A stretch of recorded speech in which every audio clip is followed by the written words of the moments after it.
Okay, good morning. Ayan, good morning po sa lahat.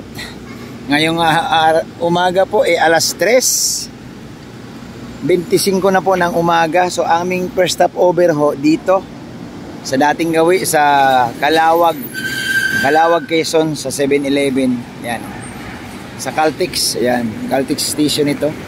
At yun, kumustahin natin yung ating mga kasama. Ayan, ito si Papa Joms.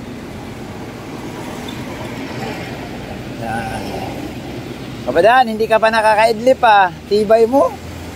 Hindi ka pa nakaka-idlip. Ano kasi ako, nag-pre-workout.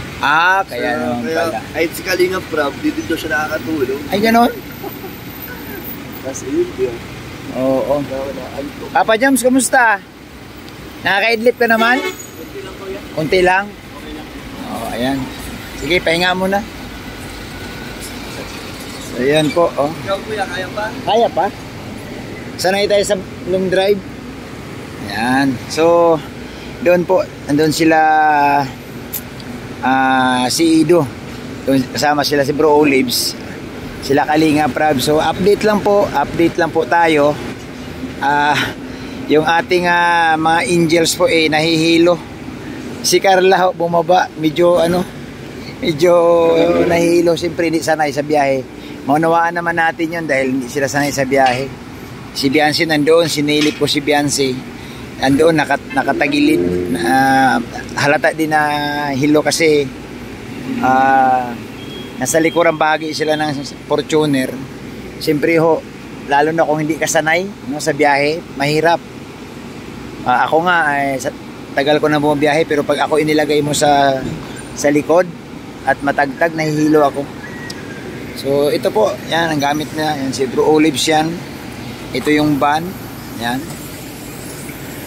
According kay Papa Joms, okay naman po. Yan, so update lang. So ayan po, naglalakad yung dalawa. Oh. Oo. Yan, medyo tapik-tapik niya yung Yan, si Ma'am Jack po yung kasama. Yan. Mukhang nahihilo si Carla. Oo, first time siguro nitong bumiyahe ng malayo. Hindi naman siguro first time pala kasi nagbagyo na, pero hindi madalas. Ayan. Ang tamang dyan, hindi sila madalas bumiyahe. So maunawaan natin na medyo, alam mo na, mahihilo talaga. Ayan. Mahihilo talaga. So yun lang po muna yung ating update, no? Mga kalingap. So ito yung paboritong stopover ni Kuya Bal. Lagi kami dito sa biyahe. Lagi yan magpapalit ng driver. Nagpapalitan kami ni Kuya Bal dito po sa Calawag, Quezon. Dito po sa 7-Eleven. At dito rin po nagpapagas. Yan, dito nagpapagas.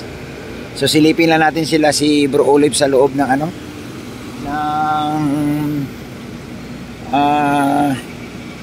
7-Eleven. Oo. Mabilis yung aming biyahe dahil kinuha lang namin ng mahigit 2 oras yung Dait Calawag.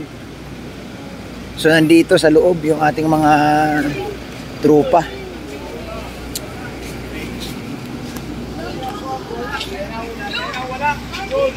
Yan. So nandito pala si Purel po. Yan, si Kalingap Ido. Hindi ka naman nahilo? Hindi ka naman nahilo? Sa likod ka ba nakasakay? Yan. Nahilo daw si Eds din, nahilo. Yung 2 angels, nahilo rin nandun sa Fortuner, sa likod din. Sa likod. Medyo nahilo din sila. Nakahiga pa ako. Agoy. Ikaw bro, anong pakiramdam? Anong pakiramdam na napapunta ka ng Palawan? Yan ang tanong ko. Yun na nga. Yun na nga. Ayan, so okay naman yung aming biyahe. Yan, Calawag muna kami ngayon. First stopover, Calawag. Ayan. Pero mabilis ng biyahe na to Mabilis. 2 oras lang mahigit. Kinuha mula dahil ito punta rito. Samantalang ito Dapat out pa. Niratrat ni Pure Health, ni Pure Health pa eh. Kaya bilis. May signal ka bro? No. Oh, wala ako, wala kasi nga brown out niya. Yan.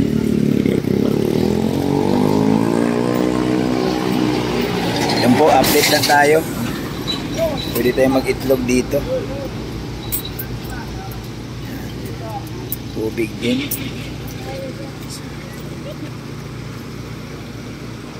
Yun, so nandoon po yung nandoon sila sa loob, sila Kalinga Prab na sa loob po ng 7-Eleven. At yung dalawang angels, yun, update sa dalawang angels, nandoon lang sa sasakyan, hindi lumabas. Medyo bumabawi sila kasi nakahinto sa sasakyan ngayon, gusto nila magpahinga. Yan, so dito po sa ngayon, brown out po. Kaya maingay, no? Generator ang gamit. Kasi brown out nga.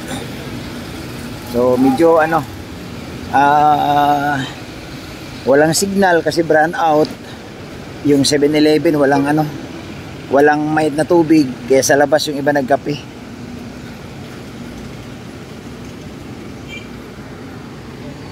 Yan, maraming salamat po. Update lang po yan sa ating pagbiyahe. Yan.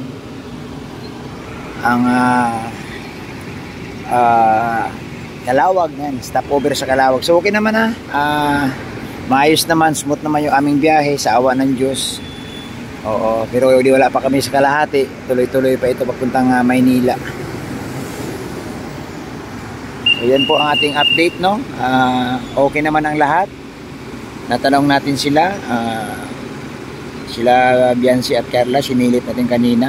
Ano naman po, yung natural na nahihilo din kasi hindi sanay. Pero okay naman At bago naman daw sila bumiyahe, uminom din sila ng anti-hilo. Kaya sa mga bago kasi talaga, sa totoo lang, pag bago ka, hindi ka sanay sa biyahe, mahirap. Talagang kung hindi ka man mahilo, yung pagod. Lalo't sa kotse, hindi ka man makaka-straight, nakaupo ka lang. Oo, so ganun talaga. Pero okay naman at least okay naman na sila. Kaya pasalamat tayo. So thank you po, thank you sa inyong lahat. Ayan, update lang tayo, no? First stopover Calawag, Quezon. So matao po dito dahil ito po yung pinaka hinihintuan at may 7-Eleven nga, nagkakape, papahinga. So yan lang po muna yung ating update, mga kalingap, mga kapatid. Thank you so much po. At sana po i-share nyo ating mga video. Salamat din kay Kuya Bal, kay Kalinga Prab, yun kay Ate Edna. Suportahan natin ang mga programa ni Kuya Bal na pabahay. At malaking bagay po, hindi kayo mag-skip ng ads, no, sa pagpanood sa mga vlog ni Kuya Bal. Thank you so much at isang mapagpalang araw, mga kalingap.